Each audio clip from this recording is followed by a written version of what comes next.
1절에서 4절 말씀. 오늘 특별한 날이니까 좀 시간을 구애받지 않고 말씀을 좀 나누겠습니다. 잠언 14장 1절에서 4절 말씀 다 찾아보시죠. PPT에 나오구나. 같이 읽겠습니다. 1절에서 4절만 읽겠습니다. 지혜로운 여인은 자기 집을 세우되 미련한 여인은 자기 손으로 그것을 허느니라. 정직하게 행하는 자는 여호와를 경외하여도 패역하게 행하는 자는 여호와를 경멸하느니라. 미련한 입으로 재매를 자청하고 지혜로운 자의 입술은 자기를 보존하느니라.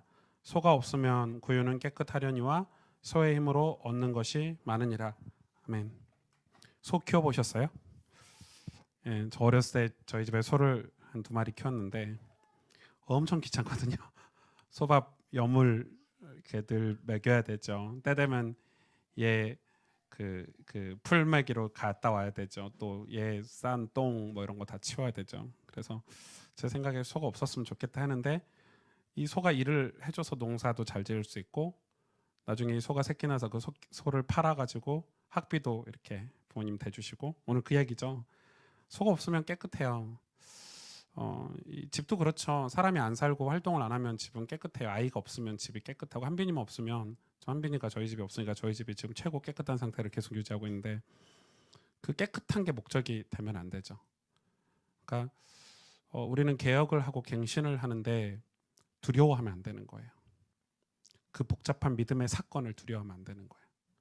그 믿음의 사건을 뚫고 지나가야 그 갱신과 개혁을 지나가야 풍성한 열매를 얻을 수 있어요. 우리는 사람은 기본적으로 두려움이 많거든요. 현상을 유지하고 싶은 거죠. 하나님이 무엇을 말씀하시는지를 귀담아 듣지 않죠. 그래서 여러분 지금 제가 그 창세기 강해는 이 아브라함의 역사는 진짜 중요한 메시지예요. 아브라함 설교는 여러분 진짜 귀담아서 많이 묵상하고 들으셔야 되고 하나님이 지금 아브라함을 계속 아브라함의 자아를 깨고 아브라함의 수준을 깨고 아브라함의 생각과 경험을 다 깨고 가시죠. 다 깨고 가시고 돌아오는 주 메시지는 정말 중요하죠. 아브라함이 테스트를 다 통과했는데 아브라함 속에 있는 어떤 또 다른 두려움이 아브라함 속에 있었어요. 그걸 하나님이 끄집어내시는 거예요.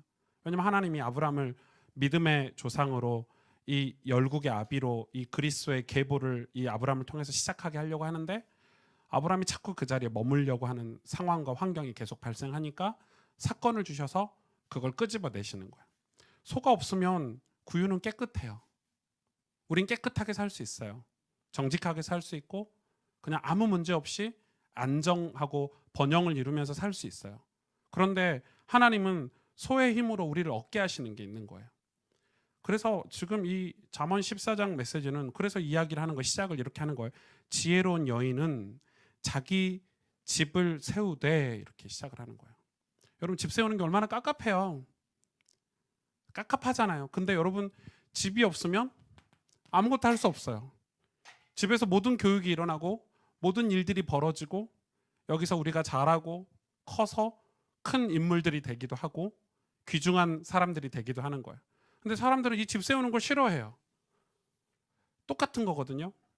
여러분 우리가 영적인 어떤 집을 세워가지 않으면 교회가 시스템을 갱신해서 그릇을 준비하지 않으면 그냥 우리끼리는 좋은 모임도 하고 그냥 즐겁게 살 수 있어요. 그러나 하나님은 성경에서 분명히 얘기하는 거예요. 우리에게 사명을 주시고 비전을 주셔서 우리를 그걸 하게 만드시는 게 하나님의 방법이세요.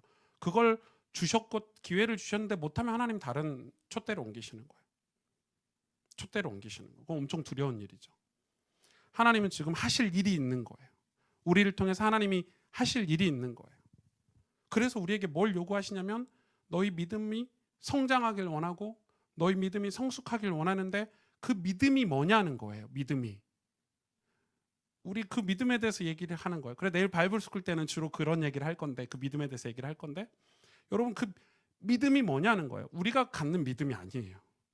그거는 알미니안주의예요. 우리가 믿음을 가졌다고 생각하잖아요. 그건 엄청난 오산이에요. 믿음은 하나님이 전적으로 주시는 거예요.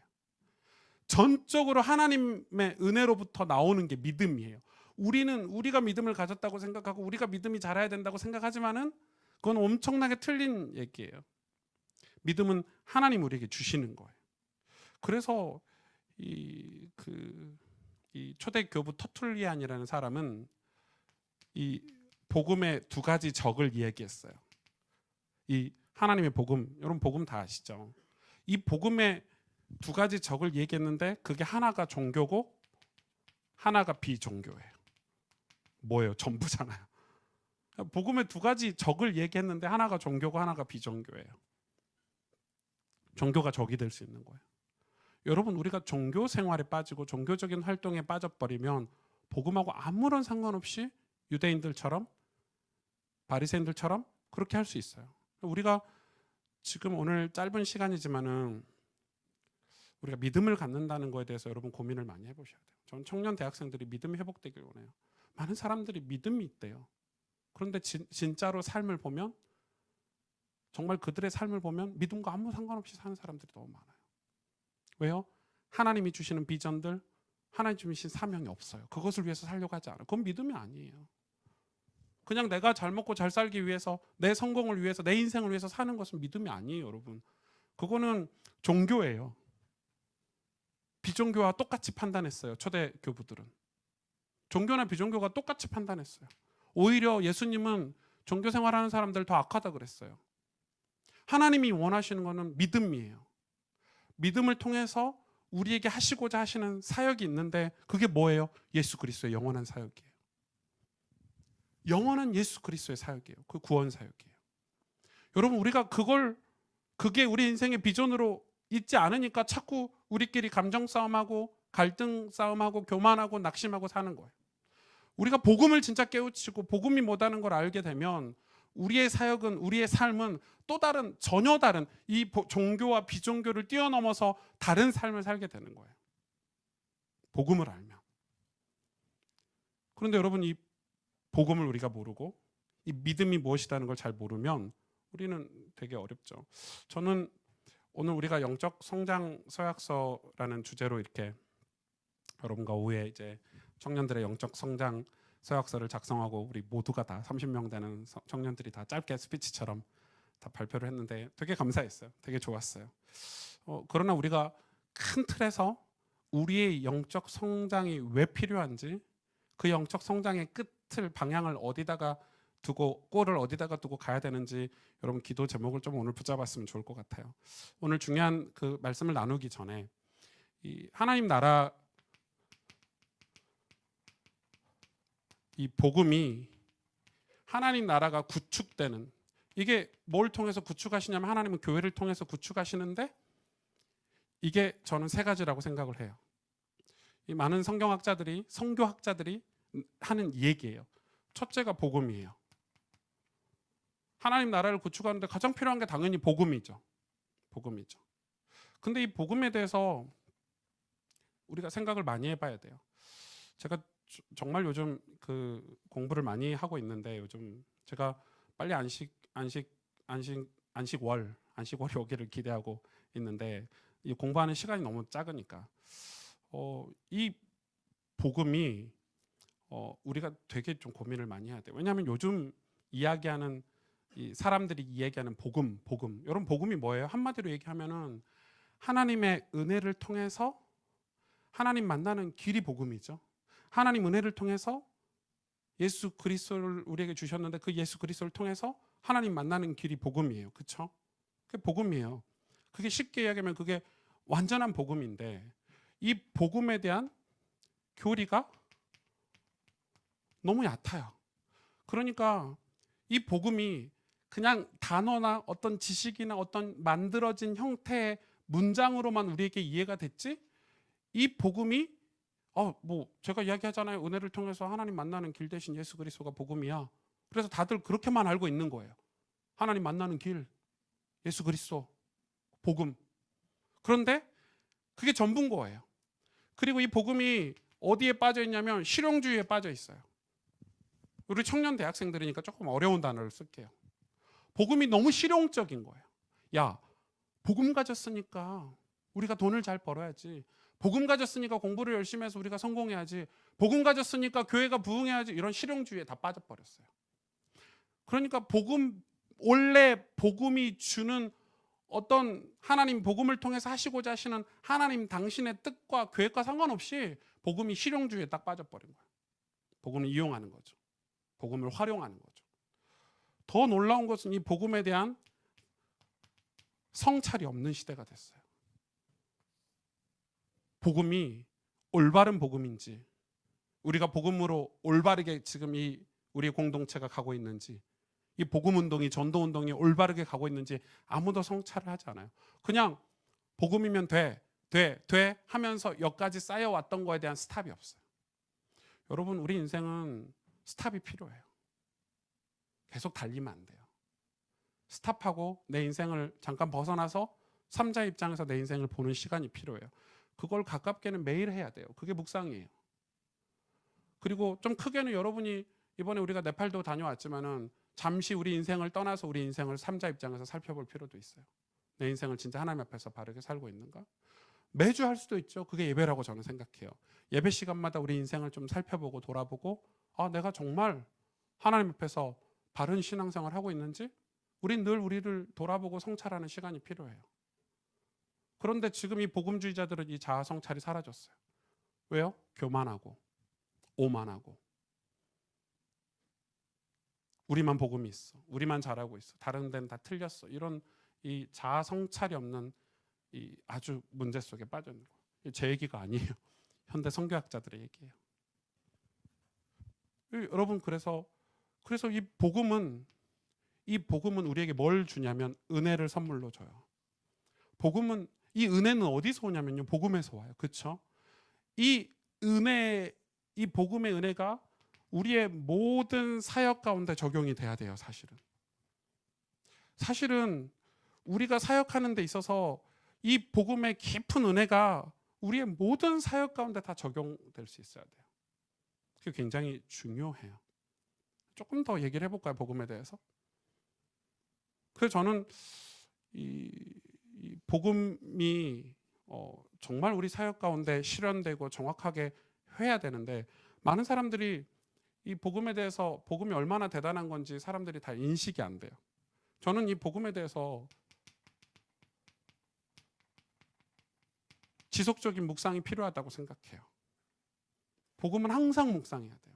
항상 복음은 내 삶 가운데서 어떻게 내가 복음을 통해서 은혜를 받고 힘을 받고 있는지, 복음이 무엇인지 항상 정의를 내리고 항상 복음에 대해서 생각할 수 있는 어떤 복음에 대한 묵상이 필요해요. 진짜 무서운 거는요, 이 복음이 점차 우리 삶에서 희미해지는 삶들을 계속 살고 있어요. 사실은 옛날에 복음을 알았고 복음에 대한 훈련을 받았고 이제 복음이 내 삶과 완전히 단절돼 있음에도 착각 속에 복음을 누리고 있다고 생각하는 사람들이 너무 많아요. 여러분, 우리가 진짜 복음을 묵상하고 있습니까? 예수 그리스도를 묵상하고 있습니까? 이 복음은, 그래서 이 복음 자체, 어떤 이 복음의 진수라든지 복음의 진리, 여러분 진짜 중요하죠. 이 복음이 띠는 어떤 양상들, 이것들이 우리 삶에서 지금 벌어지고 있는지 안 벌어지고 있는지 확인하면서 살아야 돼요.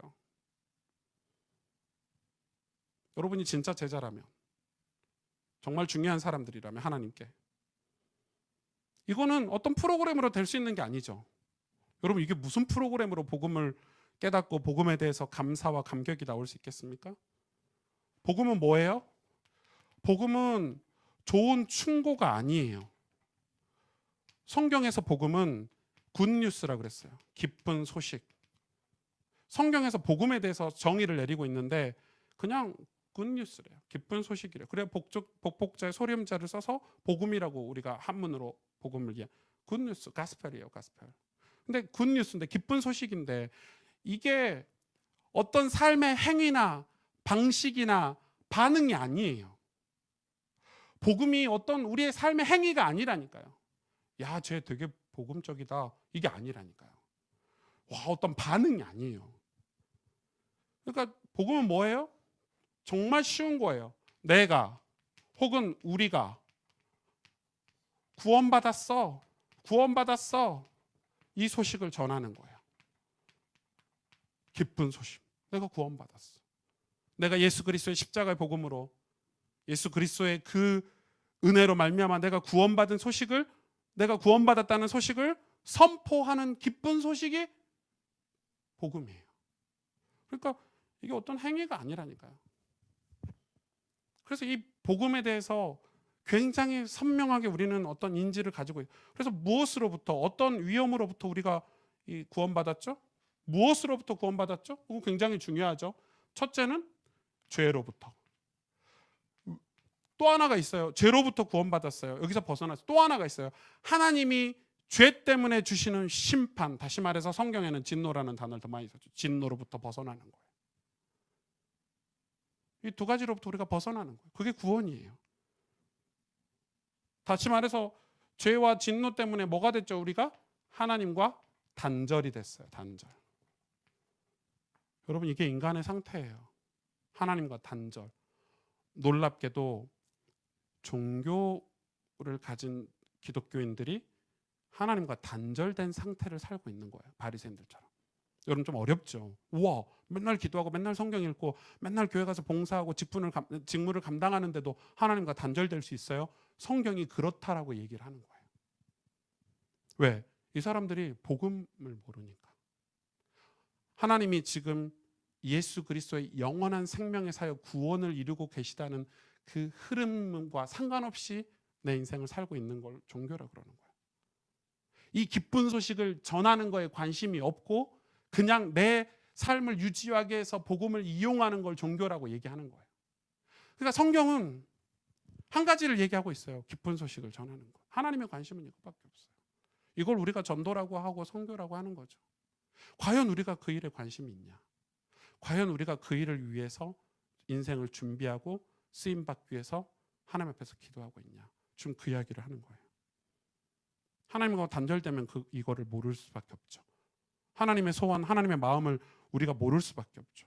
그래서 하나님의 단절되면 하나님하고 단절된 거의 결과가 바로 죽음이잖아요. 죽음이잖아요.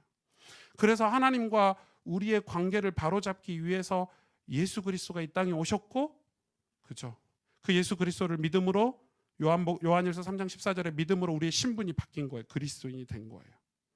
그래서 여러분, 이 복음과 복음의 결과와 혼동하면 안 돼요. 여러분, 우리가 자꾸 복음의 결과를 보고 복음을 이해하거든요.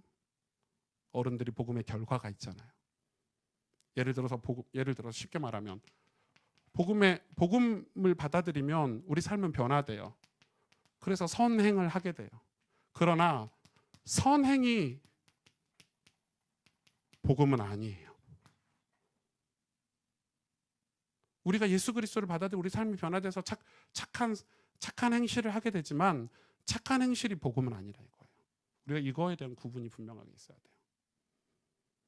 조금 복음에 대해서 설명한다고 좀 길게 갔는데, 하나님 교회를 구축하기 위해서, 하나님 나라를 구축하기 위해서 제일 필요한 게 복음이고, 두 번째 필요한 게 뭐냐면 하나님이 쓰시는 방법 중에 하나가 도시예요. 도시. 하나님 도시를 왜 건설하셨을까요? 하나님이 예루살렘을 왜 세우셨고, 로마를 왜 세우셨고, 서울이라는 도시를 왜 세우셨을까요? 이 도시의 특징이 뭐죠? 도시의 특징? 문화적인 역동성이 있고, 그죠? 도시의 비전이 있잖아요. 이 도시가 사람들이 모여서 이곳에서 문화활동을 하고 성공과 이 비즈니스를 하기 위해서 모든 사람들이 역동이 되고, 이 도시에서부터 모든 나라와 구석구석 지역에 어떤 보이지 않는 힘 같은 것들이 전달이 돼요. 여러분, 트럼프 대통령하고 이 김정은이하고, 저보다 나이가 어리니까, 걔하고 대통령하고 어디서 만났어요? 도시에서 만났어요. 시골에서 만나지 않아요. 논밭에서 만나지 않아요. 왜요? 그 행사를 할 만한 능력이 도시밖에 없어요. 도시는 중요해요. 성경은 도시를 다 얘기하고 있어요. 에베소, 그죠? 데살로니가 다 뭐예요? 도시예요. 고린도, 로마. 여러분, 제가 이거를 설명하려면 앞으로 향후 5년간 이 설명을 할 거거든요. 이제 목회 2단계로. 이거 진짜 저한테는 중요한, 개척할 때 제가 붙잡았던 중요한 단계 중에 하나예요. 도시. 이거 이해 못하면 아무 사역도 못해요. 도시가 시골도 살릴 수 있고 도시가 선교지도 살릴 수 있어요. 여러분, 이 도시가 복음을 어떻게 만들죠? 복음을 상황화해요. 좀 어려운 단어인데 복음을 상황화해요. 복음을 실현시킨다 이 말이에요. 이 도시가 복음을 드러나게 해요. 이 도시가 복음의 모양을 만들어내요. 저 시골에 완전 깡촌에 이 복음이 들어갔어요. 그래서 그곳에 어떤 이 목사님이, 시골 목사님이 이 복음을 받고 이 봉고차를 한 대 산 거예요. 그래가지고 이제 시골 할머니들, 이제 뭐 시골 이렇게 할아버지들, 시골에 젊은 사람들이 없으니까 이 할머니들, 할아버지들에게 복음을 전한 거예요. 이 밭에 가서 일하면서 복음 전하고. 그리고 교회가요, 저하고 개척을 좀 비슷하게 하셨거든요, 그분이. 교회가 이제 저희 교회처럼 부흥을 한 거예요. 한 5년 정도 개척해서 한 100명 정도. 그랬더니 이제 난리가 났어요. 왜? 5년 만에 교회가 100명 정도로 늘었어, 시골 개척해서. 그래가지고 이제 도시에 있는 목사님들이 그 시골 교회를 견학 간다고 이제 막 다 간 거예요. 근데 그 목사님이 이제 이 시골 할머니 할아버지를 위해서 메시지를 쉽게 해야 되잖아요. 모든 설교, 주일 설교, 주일학교 설교, 모든 새벽 예배 설교, 모든 설교가 다 칠판 설교예요. 근데 이 칠판을 얼마나 정리정돈을 잘 하시냐면 할머니 할아버지들이 봐야 되니까 큰 글씨로 미리 써놨어, 칠판에, 설교하기 전에. 그리고 할머니 할아버지들 가르치듯이 쉽게 복음을 설명하고 이렇게 하니까 막 사람들이 그게 막 감동을 받았어. 그래가지고 이제 막 서울, 뭐 대구 도시들이 이 목사님을 이제 강사로 초빙해서 막 메시지를 듣는 거예요. 메시지를 저도 이제 가서 좀 들었거든요. 더 이상 듣지를 못하겠더라고요. 제가 여러분한테 그렇게 한다면 아마 여러분은 이 교회를 다 떠날 것 같아요. 왜냐면 여기는 도시이기 때문에. 그리고 그 교회는 성장의 한계가 더 이상 확산시킬 만한 문화적인 역동성이 없어요. 그냥 할머니 할아버지들이 가득 찬 게 전부예요. 그게 끝이에요. 그건 시골의 한계예요. 복음을 절대 그 복음의 수준과 깊이와 넓이를 시골에서는 드러낼 수 없어요. 여러분, 우리 삶은 그렇게 단순하지가 않아요. 우리는 다 문화에 엮여 있어요. 우리는 뭔가에 다 엮여 있어요. 여러분, 미용실을 가고 백화점을 가고 TV를 보고 영화를 보며 친구들을 만나고 우리의 삶은 단순하지가 않아요. 여러분, 그래서 이 한 사람이 시작된 복음 운동이 확산이 되고 상황화가 돼서 퍼지는데 놀라운 일이 벌어지는 거예요. 제가 아는 분이 이제 어제 이제 자기 외한 아버지가 이제 곧 임종하신다고, 이제 돌아가신다고 복음을 전해달라고. 근데 이제 뭐라고 그랬냐면 완전 불교 가정이래요. 완전 불교 막 완전 그냥. 그래서 막 제가 가서 복음을 전하는 거에 대한 어떤 두려움이 있잖아요. 그죠? 아무리 그분이 이제 호스피스 병동에서 오늘 내일 한다고 해도. 그래서 막 엄청 두려움으로 막 제가 가는 데 있어서 엄청난 설명을 하고 막 부탁을 하고 막 상황을 만들었어요. 제가 그래 어제 운전을 2시간 반을 해서 갔는데 제가 이제 뭐 할아버지 의식이 깨어 계시니까 복음을 전했어요. 진실하게 복음을 전하고 예수님 영접을 하고 기도해드리고 왔어요. 기도해드리고 왔는데 진짜 놀랍죠. 정말 놀라운 일이에요. 사실은 그런 일들은. 그 막내 아들이, 저보다 나이가 좀 있으신 것 같은 막내 아들이 절절절 나와서 목사님 식사하고 가시죠. 완전 불교 집안이라 막 반대가 심하고 막 이렇다고 생각했는데 식사하러 가시죠 해서 밥을 먹는데 하는 얘기예요. 목사님, 사실은 제가 아버지 몰래 교회를 좀 다녔습니다. 얼마나 놀라워요. 신기롭고. 어쩐지 제가 기도할 때 계속 아멘 아멘 하시더라. 그래서 자기가 옛날에는 이 기타를 메고 찬양팀을 구성해서 시골교회 전도 집회도 다니고 이 집에서 아무도 모르는 거예요. 그런 사실을 숨기고 있는 거죠. 뭐 이런 얘기도 하시고 그 집에 또 그분은 연락이 오셔서 사실은 제가 아버지 몰래 교회를 다니고 있습니다. 여러분, 이게 우리가 생각했을 것처럼 그게 단순한 일들이 아닌 거예요. 이런 일들이요. 그런데 그 누군가가 이 복음에 대한 상황과 현상이 일어나고 사건이 일어나는 것은 이 도시가 가장 적합한 거예요. 그래서 하나님은 도시를 통해서 복음을 확산시키세요. 여러분, 그래서 제가 왜 강남의 한복판에 교회를 개척했겠어요? 은주 권사님, 진욱 집사님 개척 멤버신데 안성 가서 개척했어도 편했겠지. 저는 얼마나 편했겠어. 집 가서 예배드리면. 왜 강남이었을까요? 아예 이양하는 거 망하든 잘 되든 한 번은 강남에 도전해보자 뭐 이랬을까요? 그건 아니죠. 공부를 한 거예요. 여러분, 이 도시는 엄청난 일들. 그래서 우리는 도시를 사랑하는 법을 배워야 돼요. 말씀을 통해서. 이 도시를 사랑해야 돼요. 이 도시의 영혼들을 사랑해야 되고 하나님이 하실 일들을 도시를 통해서 이걸 앞으로 5년 동안 공부를 할 거예요. 저하고 여러분하고 같이. 그리고 하나님 나라를 구축하는 이 하나의 성경에서 이야기하는 건 뭐죠? 그 다음이 운동이에요. 운동. 무브먼트. 운동. 하나님은 이 운동을 통해서 복음 운동을 하세요. 복음 운동이라 그러죠. 복음은 예수 그리스도예요. 이 예수 그리스도가 우리 삶에 들어와서 뭐가 되죠? 운동이 되는 거예요. 운동이. 말씀이 내게 들어와서 뭐가 되죠? 운동이 되는 거예요. 살아있는 운동. 그래서 히브리서에 말씀이 살아있고 역사하고 뭐처럼요? 날카로운 좌우의 날카로운 칼처럼 검처럼 역사한다고. 운동을 이야기하는 거예요. 칼이 무슨 힘이 있습니까? 칼을 들고 찔러야 싸워야 힘이 있는 거죠. 무기는. 총이 있으면 무슨 의미가 있습니까? 쏴야죠. 돈이 있으면 이 돈이 무슨 힘이 있습니까? 돈을 쓰고 돈을 사용해야 돈이 힘이 드러나는 거죠. 복음은 운동을 만날 때 역사가 일어나는 거예요. 여러분, 이건 진짜 중요한 얘기예요. 그래서 하나님은 이 복음 운동을 할 수 있도록 선교적 공동체를 만드시는 거예요. 여러분, 교회는 선교적 공동체가 돼야 돼요. 이게 사라지면 교회는요, 방향을 잃어버려요. 푯대를 잃어버려요. 어디로 가야 될지 몰라요. 교회 건축해야 돼요?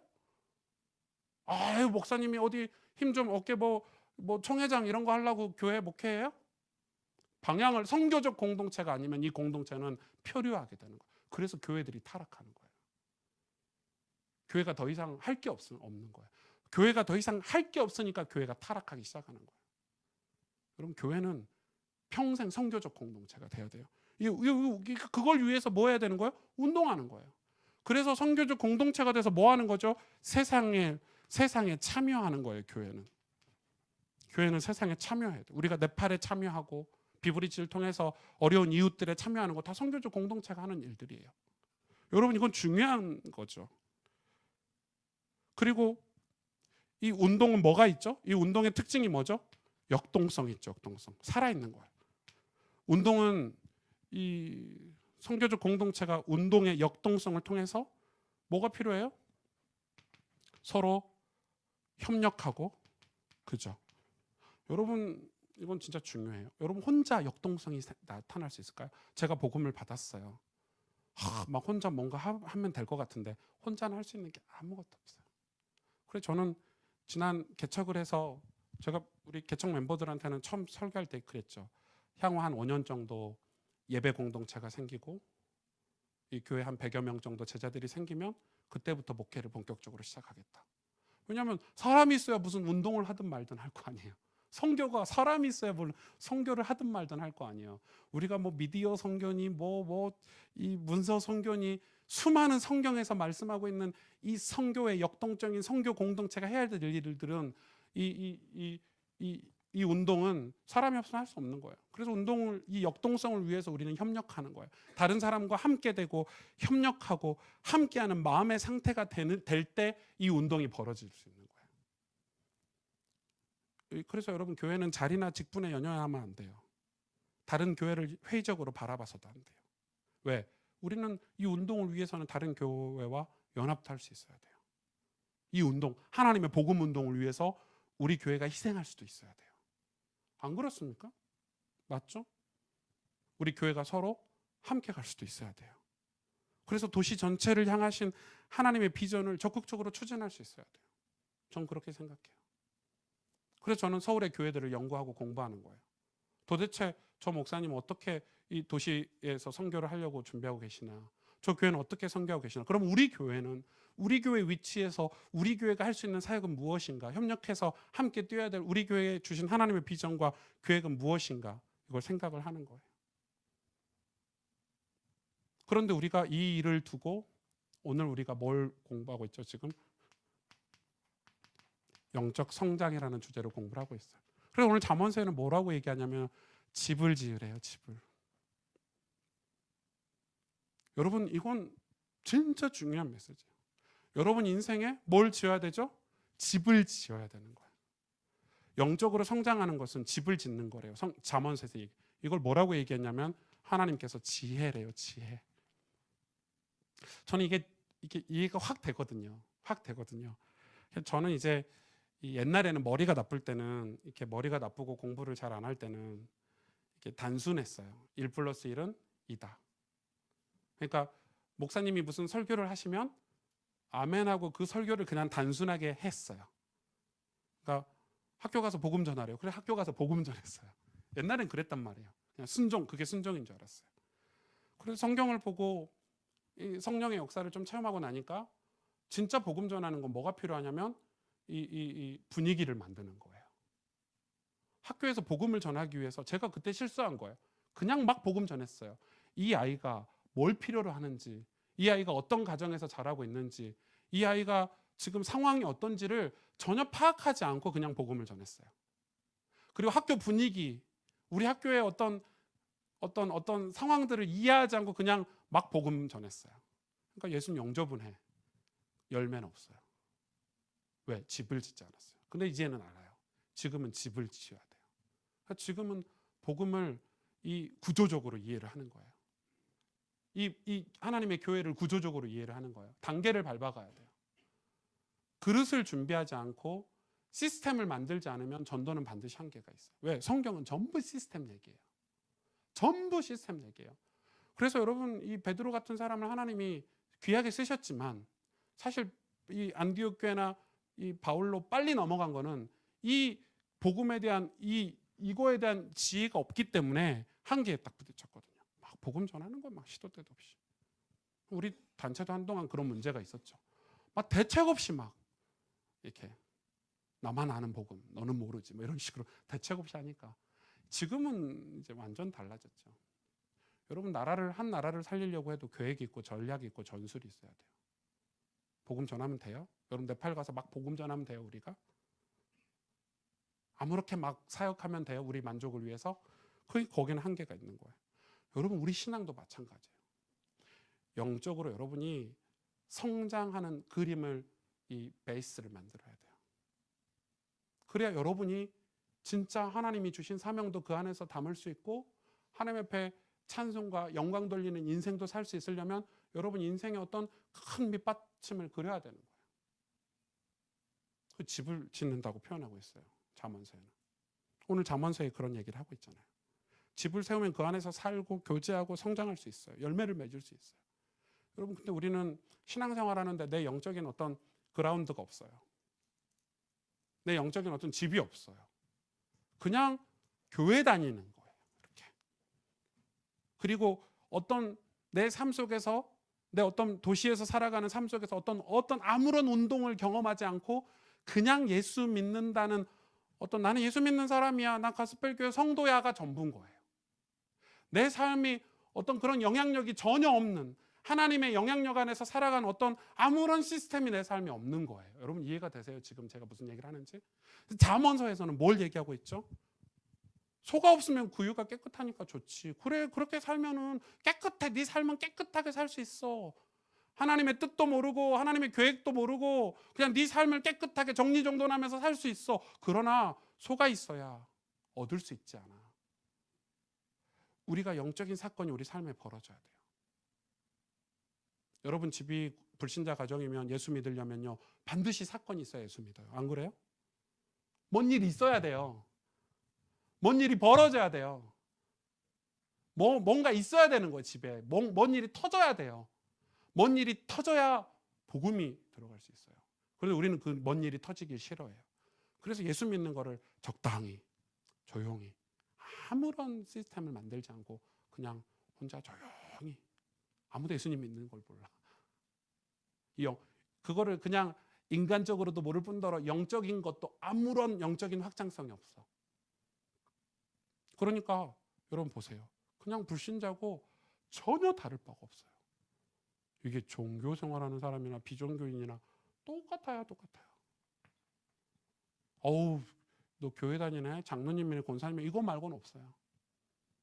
실제로 영적인 어떤 싸움들이 내 삶에 벌어지지 않으니까 영적인 집들이 세워지지 않는 거예요. 여러분 집에 영적인 집을 세우시길 바랍니다. 여러분 집에, 여러분 인생에 하나님의 집이 있기를 원해요. 그게 뭐예요? 첫째는 임재예요. 하나님이 임하시는 거예요. 그리고 그 집을 위해서 하나님 우리에게 뭘 주셨어요? 성경을 주셨어요. 말씀을 주셨어요. 이 두 가지가 키예요. 이 두 가지로 우리 삶에 하나님의 나라라는 집이 세워지는 거예요.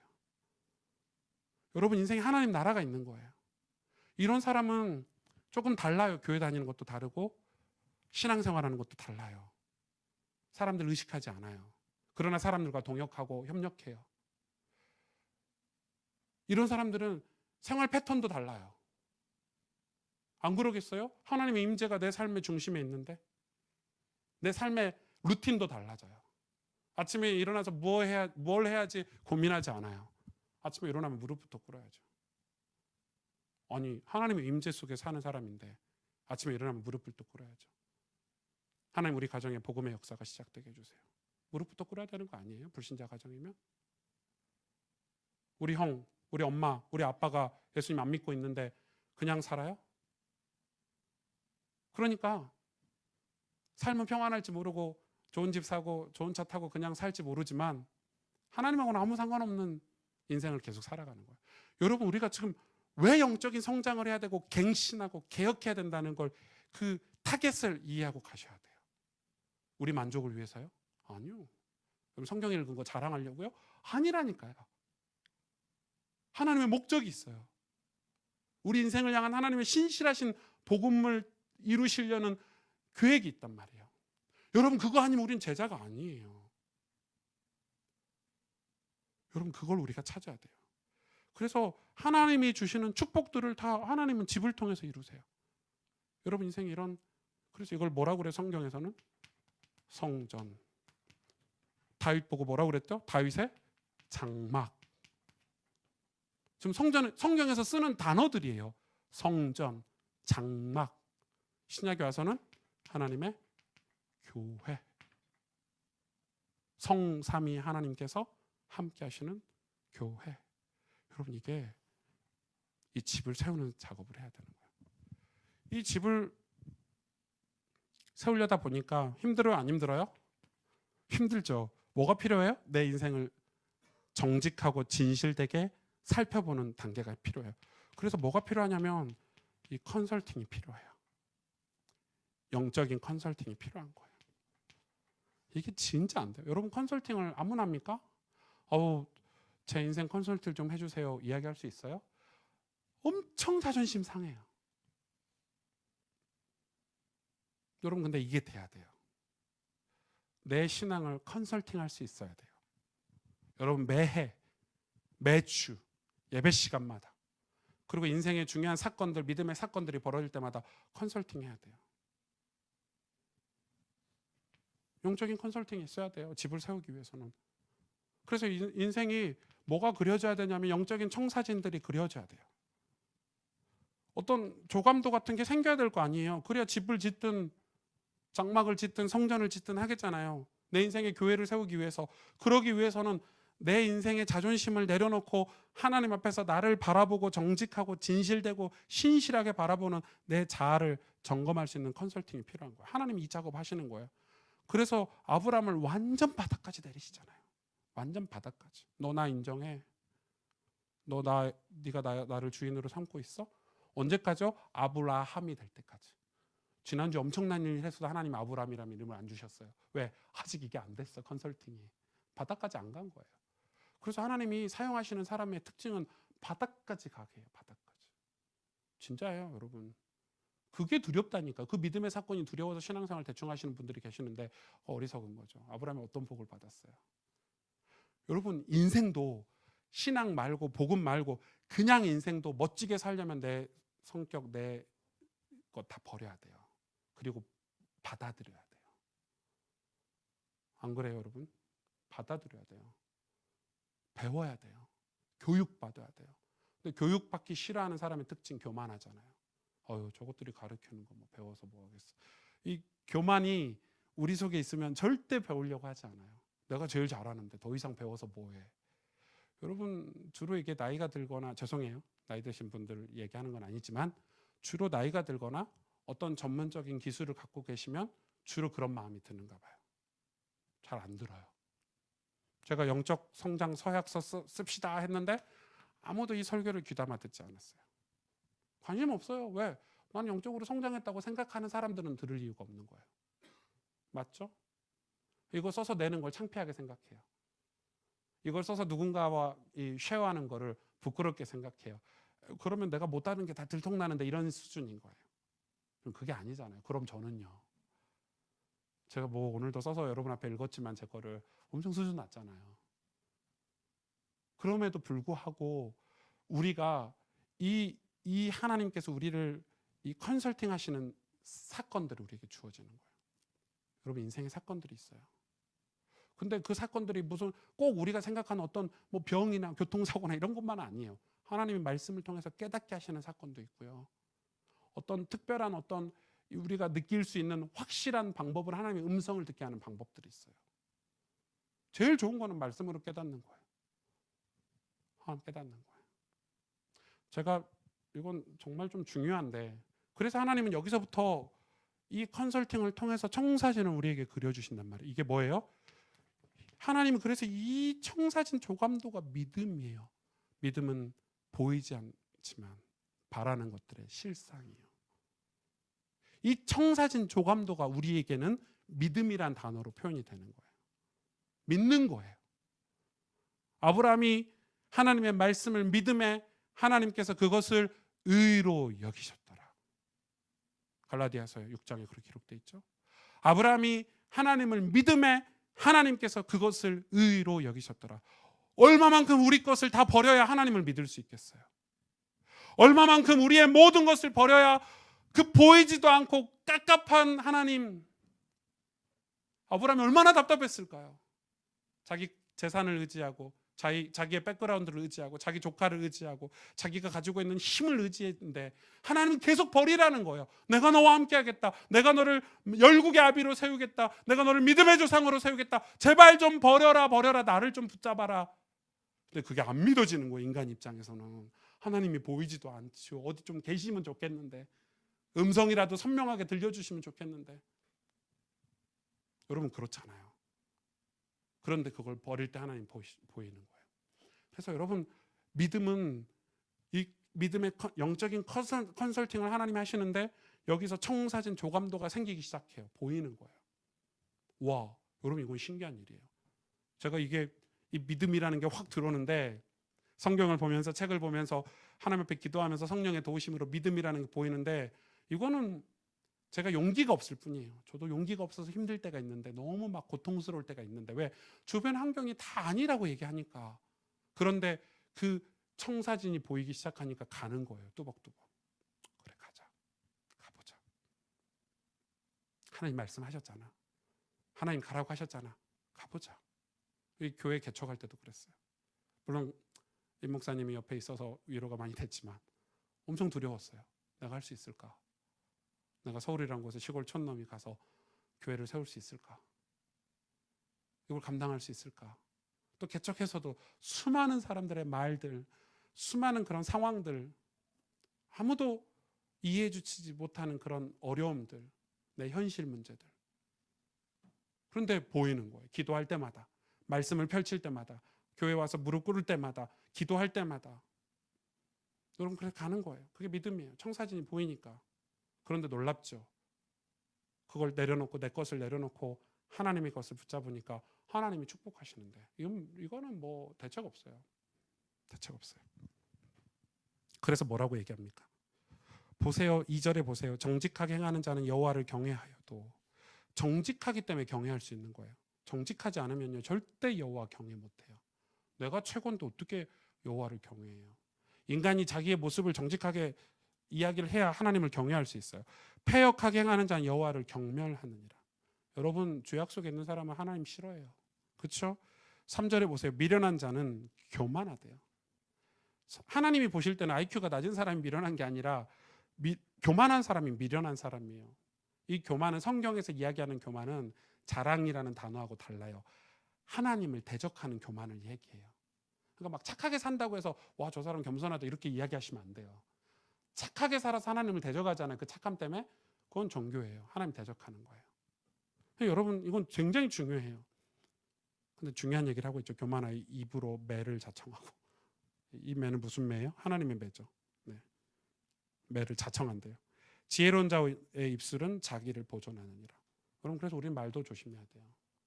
하나님께 믿음의 고백도 조심해야 돼요. 말 함부로 하시면 안 돼요. 함부로 사람들에 대해서 평가하지 마시고, 교회에 대해서 함부로 얘기하지 마시고, 하나님의 역사에 대해서도 함부로 얘기하시면 안 돼요. 소가 없으면 구유는 깨끗하려니와 소의 힘으로 얻는 것이 많으니라. 그래서 마지막으로, 그래서 우리는 이 그림들을 가지고 우리가 복음을 위해서 우리는 영적 성장을 위한 비전을 가져야 돼요. 이거는 내가 영적으로 성장하는 것은 하나님의 계획이고 비전이에요. 우리는 영적으로 성장할 수 있어야 돼요. 굉장히 중요해요. 여러분, 신앙, 이게 곧 뭐예요? 이게 곧 신앙생활이에요. 그래서 여러분 성경 읽어보세요. 신구약을 다 읽어보세요. 전부 이야기밖에 없어요. 하나님, 우리 믿음이 자라기를 원하세요. 믿음이 성장하기 원하세요. 그래야 하나님의 것을 볼 수 있고 하나님의 것으로 축복을 받을 수 있어요. 완전 다른 얘기죠. 그래서 여러분, 초대교회 사람들은 다 순교했잖아요. 다 순교했어요. 목이 잘려 죽었어요. 그런데 뭐 했어요? 찬송하고 기쁨이 넘치고 말로 닿을 수 없는 성령의 위로가 있었어요. 하나님의 것으로 살 수 있는 거예요. 많은 크리스찬들이 이 하나님의 것을 소망하지 않아요. 왜? 복음이 아닌 종교이기 때문에. 여러분, 이게 이해가 되면 너무 좋겠어요. 이게 잘못 이해하면 또 목사님, 우리는 다 가난하고 다 순교해야 돼요. 그 말이 아니에요. 전혀 그런 얘기가 아니에요. 그런 얘기하고 전혀 다른 얘기예요. 브리스길라, 아굴라 같은 사람들은 엄청난 갑부였지만 그의 인생을 보세요. 무엇을 위해서 살았는가. 여러분, 우리가 그걸 봐야 되는 거예요. 여러분, 우리가 복음을 보지 못하면 우린 다 놓치고 살아요.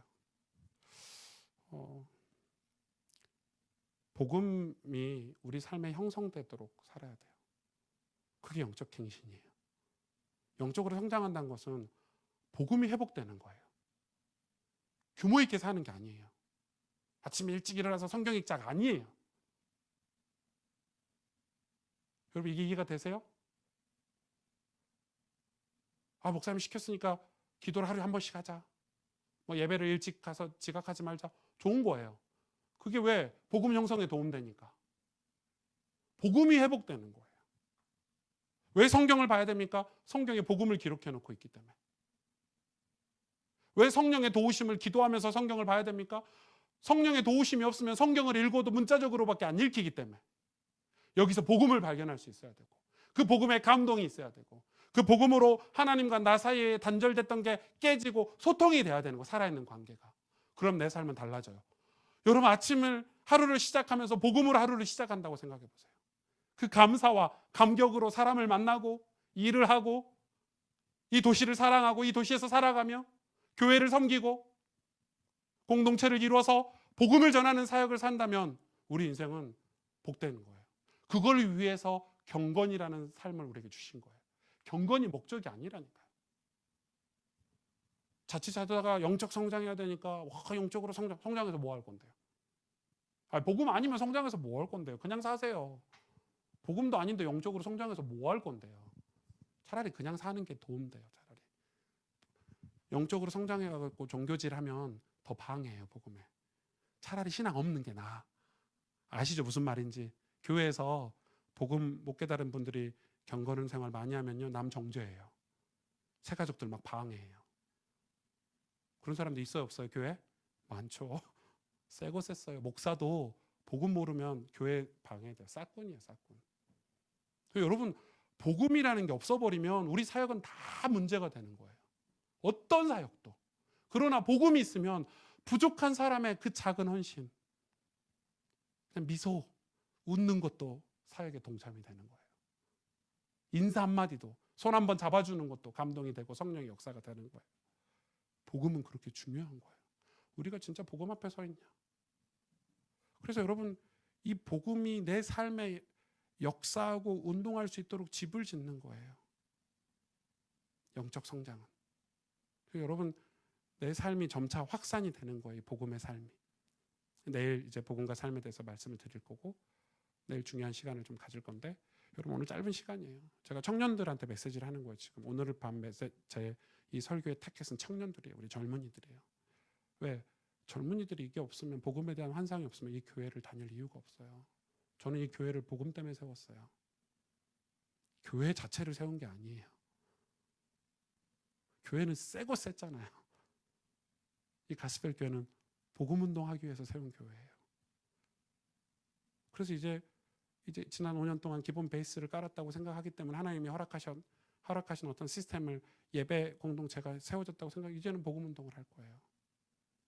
저는 복음 운동을 해야 돼요. 우리는 복음을 위해서 살아야 돼요. 하나님 그것 때문에 저와 여러분 부르셨어요. 그러면 우리가 우리 삶의 복음이 지금 얼마만큼, 우리 이런 복음이, 이런 은혜들이 얼마만큼 우리 삶에 복음의 은혜가 있는지를 날마다 확인하고 살자는 게 영적인 삶이에요. 그 여러분 성경으로 확인하고, 주일날 예배로 확인하고, 여러분 하나님과 깊은 기도를 통해서 복음을 확인하는 거, 그리고 내가 복음을 위해서 살아갈 수 있도록 하나님께 지혜를 구하고 성령의 인도를 구하는 삶, 그걸 위한 영적인 생활이지 영적 생활 자체가 중요한 게 아니라니까요. 종교와 영적인 복음을 구분할 수 있으셔야 돼요. 그러니까 종교인들이 주로 이 복음을 방해해요. 바리새인들처럼. 교회에서도 그러거든요. 야, 목사님 설교 매주 똑같다. 똑같아요. 왜? 사람이 똑같은데. 당연히 설교 패턴이 똑같지. 그러나 똑같아요? 복음은 매주 들어야 돼요. 설교를 들으면서 여러분이 은혜를 받으셔야 돼요. 아, 맞아. 복음. 예수 그리스도의 복음. 그래서 여러분 영혼이 풍성하게 살아나야 돼요. 그래야 여러분 삶의 복음의 역사가, 운동이 시작될 수 있어요. 중요해요. 네. 그래서 제가 우리 청년들이기 때문에 이 신학을 조금 다뤘어요. 선교 신학이에요. 저희 대학교 때 배운 거예요. 대학교 때 책 끄집어낸 거예요. 여러분 교회를, 하나님 나라를 확산하고 교회를 통해서 일하시는 세 가지 방법이 복음과 도시와 운동이에요. 이게 우리 삶과도 이게 내 삶에도 똑같아요. 우리도 지금 복음을 가지고 있으면 우리 삶이 도시잖아요. 도시는 성읍이에요. 하나님이 항상 성읍을 세우셨어요. 도시를 세우셨어요. 집을 세웠다 이 말이에요. 집을 세워야 그 안에서 운동이 일어나잖아요. 집을 세워야 그 안에서 싸우든지 밥을 해먹든지, 그죠? 잘못하면 패든지 회개가 일어나든지 뭔 일이 일어날 거 아니에요. 영적인 일들이. 그래서 하나님 항상 도시를 세웠어요.